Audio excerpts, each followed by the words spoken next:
Okay, sorry. My name's Brenda Farley. And I'm trying to create a mission called People Helping People Mission. And Jesus gave me a vision back in '93. And the Bible said without a vision, man does perish.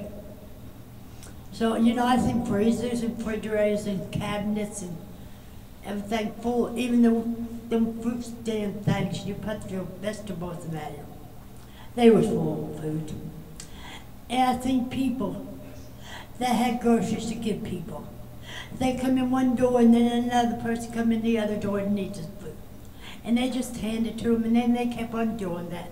I mean, they would put in the freezers and refrigerators, it didn't matter, they wanted to hand it to people. And I thought to myself, Lord, it is so good to see the people helping the people. And then '95, I had a blockage in my heart, but I didn't know I had a blockage. It's Dr. Salmina, he's a good doctor. He sent me to Milltown Hospital to have a stress test. And about another day, Teresa called me. She's a good, that was his nurse at the time. And they were really good doctors and nurses. I thank God for them. Anyway, she told me, she said, if you get hurt in any, you go out the hospital and you tell the hospital that Salmina said for them to call him. And he'll be there with you, Brenda. Said, you don't have to worry. And said, tell him that he took a stress test. So that's Saturday. And like I said, God told me while I was praying, he said, before I went to the hospital, and before I knew I had blockage, he told me while I was praying in the restroom, he said, Satan hates you. I said, I hate him too, Lord. He said, but one day I want to bring you up. And then a few days later, you know, I went out to the hospital on Saturday. I called Dr. Brown. He was working with Salmina at that time. And he's a good doctor. I thank God for him.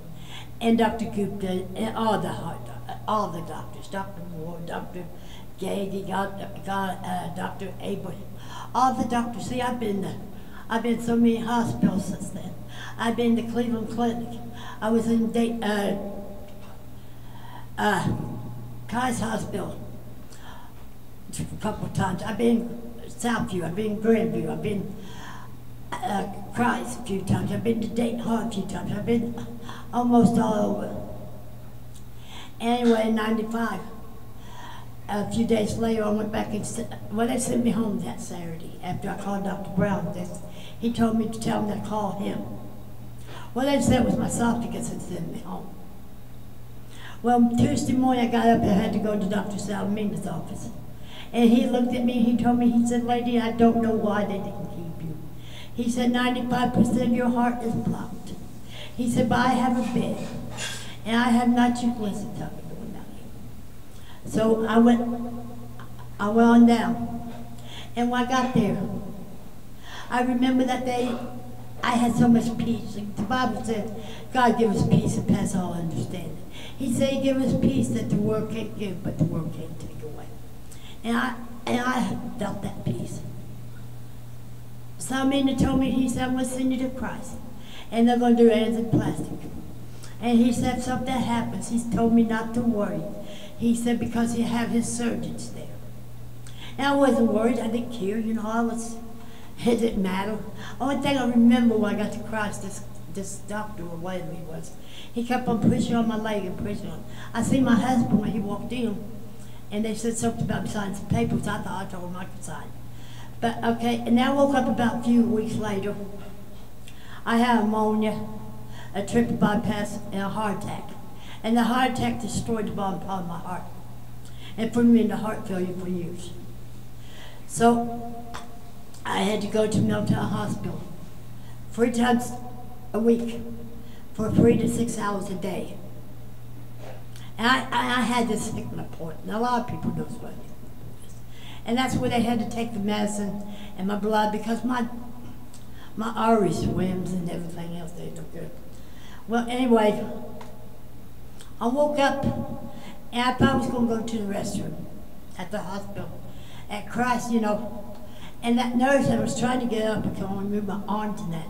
And she asked me, she said, what are you doing, Brenda? I said, I'm going to get up to go to the restroom. She said, you can't walk. And I thought for a minute that I walked in here, but I know I didn't. I came in the rescue squad. And she told me, she said, look down your chest and look down your legs. And my chest and my legs were stitched up. And I had to learn how to walk all over. I told the Lord, I said, walking. Things that we can't take credit for every day of our life. And don't even stop to thank you, but we take it for granted. That you gave your life so we can have it. And then, and you know, the Bible said confess is good for the soul. And when I got home, I was angry with God. I laid on my couch and I told God, I said, why didn't you keep me while you had me? Why did you let me come back into this hurting and hateful world? This pain and hateful world. He said, my child would take you. But if I take you home, what's going to happen to the flock? So I told him, I said, I stayed for the flock. Well, one time they had to shot my ribbon. Back in my heart, I hurt 4 times. I don't know. My heart went into second ribbon, 8th ribbon. I think it was the second one. And my nurse told me after I got home, my health nurse comes to the house. Kim Miller, she's a doll. She was my nurse for years, and she's so sweet. And anyway, I remember they thought that they shot me in the rescue squad, but I don't know. I remember the guys helping me down the steps and laid me on the bed, was in the yard, and slid back a little bit. Then I don't remember enough until I got to the hospital. Then when I got to the hospital, they was working with my arm, and I seen the heart doctor there. And I asked him, I said, what are you doing here? He said, I have to shove your ribbons back in your heart. I said, you going to put me asleep? And he said, yeah. Well, he must have done it once because when I woke up, he was still there. And I said, ain't you going to shock me? He said, I did once. He said, did you feel it? I said, no. He said, I did a good job. I had to do it. Dr. Pelkage. He's a good doctor, too. And I thank God. God uses the people he knows. And it's good to be used to God. And you know, doctors and nurses like church tell you, you know, if you got faith, you don't have to go to a doctor. Because maybe they haven't been so sick. But even back in the Bible days, they had position. And I think doctors and nurses are God's instruments down here on earth to take care of his people. As long as they love their job. And it's in here. And they care about their people. And that, I didn't say all doctors and all nurses was God's instruments. Just because you got lights hung up on your wall and been to this college and been to that college and passed this, passed that. I don't care, God gives you the knowledge. And all preachers ain't preachers. I mean, if you ain't got the preacher inside, you ain't no preacher. And the Bible said, everybody says, Lord, Lord, won't enter in. Nowadays, they got so-called preachers stand behind so-called pulpits and do all kind of evil and every evil thing, and even do abomination and say it's of God. You know, and it's not of God. You know, it says, how can we be taught without a preacher? We've been sent. I said some was sent and some just went. But people helping people, it's a spiritual ministry. It is, because it's to share the love of God. And that, see, I know how it feels to be, there's a lot of hurt people in this world. And they've been hurt when they was children. I know I was abused. I was molested. I was beat. I seen my mama get beat by my stepfather. And I hate to say anything about him because my sister Connie loves him so much. But still. And he kept on telling me that I wasn't no good. I knew what no good was. I dug and beat before I knew how to spell my name would on my shoes. And that's what I thought. I quit going to school. I played hooky while I went. And when I grew up, I knew you can't get the filth off you. You feel like it's your fault. And it's all your fault and you can't get the dirt off. And people say, why does God let it happen? Jesus Christ came down and was born. And he died. You know, that's what people help people, he told me what it's about. What it means. That's why he gave it to me. People help people means that Jesus came in the flesh and was born for the people. He died for the people. He rose again for the people. It was always about the people. He said there's a lot of people in this world that's never knew love. Never been touched love. All the lot, none from the family. And that. But he said if we can show them that people love them, we can bring more love into this hating world. And you know, people ask me sometimes, they said, do I have to be like them? You don't have to be like your abuser. Just be yourself. And if you be yourself, nobody can take that away from you. I know when I grew up, I wanted to hurt people before they hurt me because I knew that's what everybody was out to do.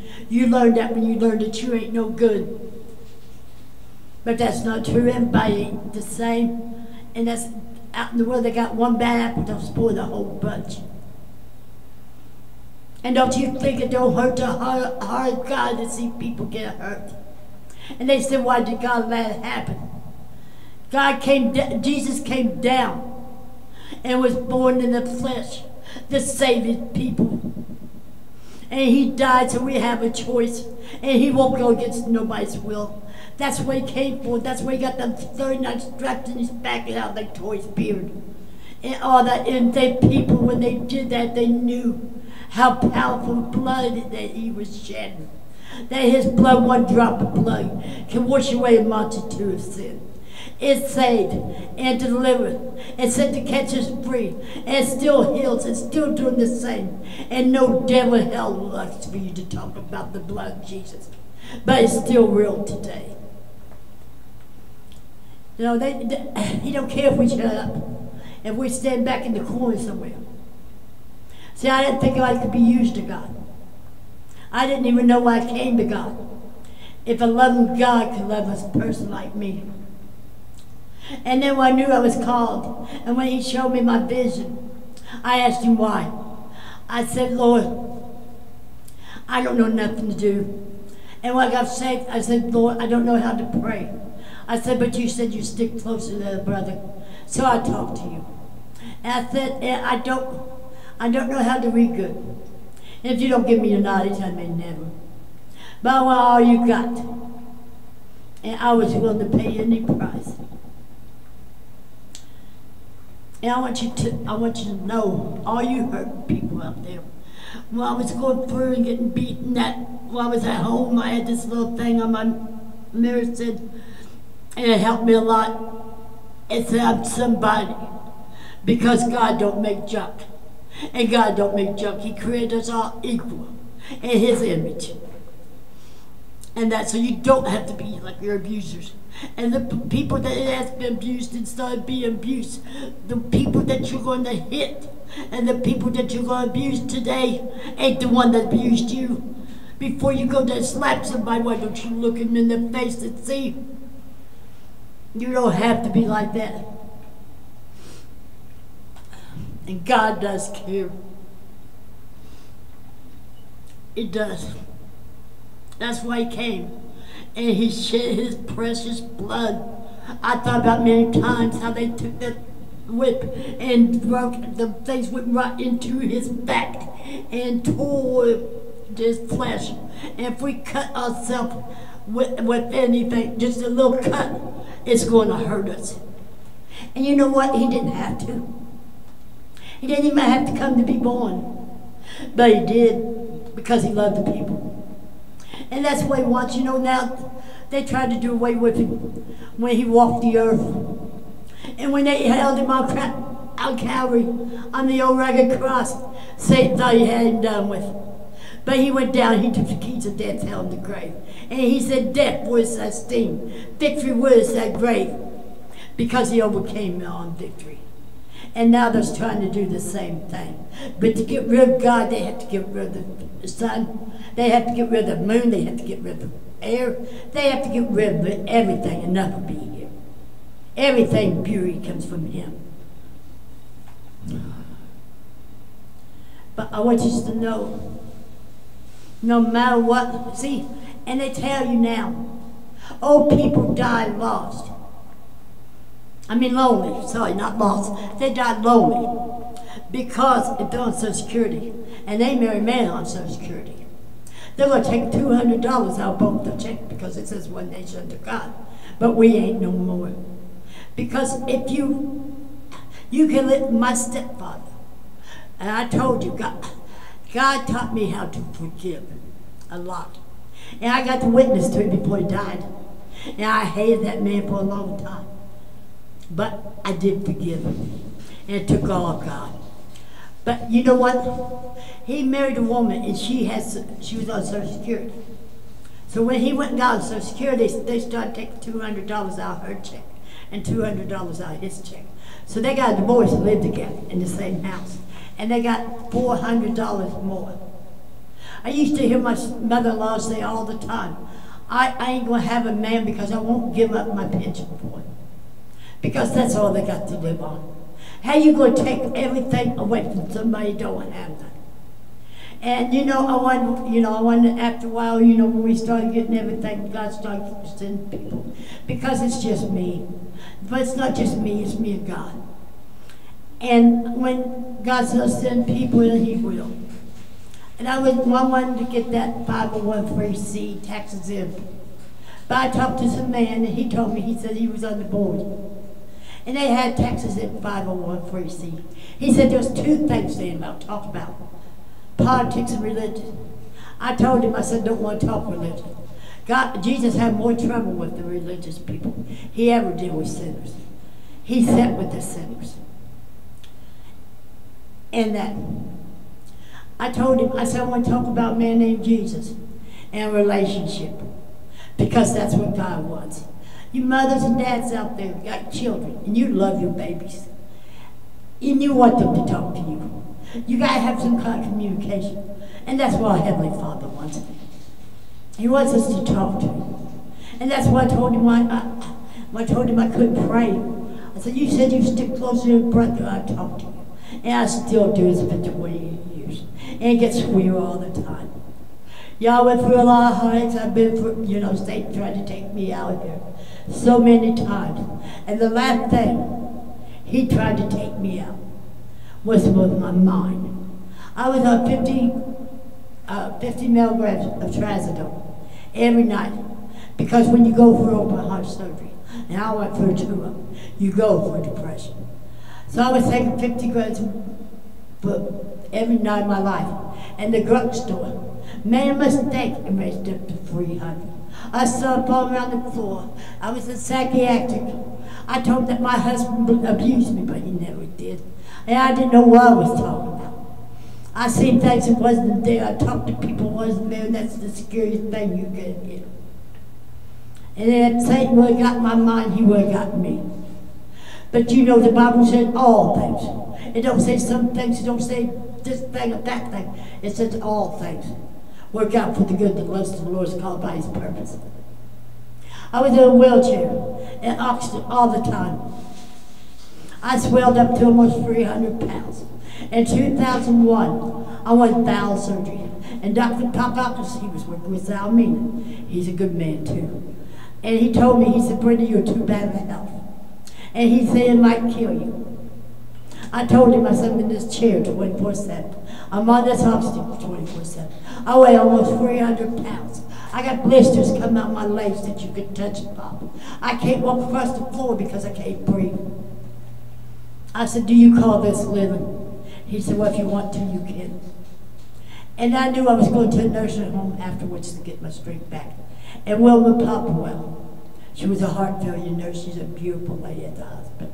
Her and Debbie Tibbs and Beth DeBogio, I don't know how they put up with me all them years. But they are beautiful. And she told me, she said, when you get to the nursing home, you tell them if they're bad to you, you got nurses for friends, and we'll be there. And it's good to have people backing you up. But I want to tell you all, I see a vision, I see this building where we can have a place to have church And back in the corner, we got clothes.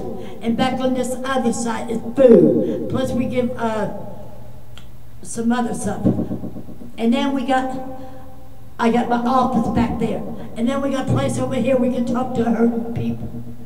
Because if you ain't been there, you don't know how it feels. I heard a lot of people, you know, I love counselors. Don't get me wrong, I love counselors. Oh, I love them. Tina, she's a beautiful lady. She was my counselor.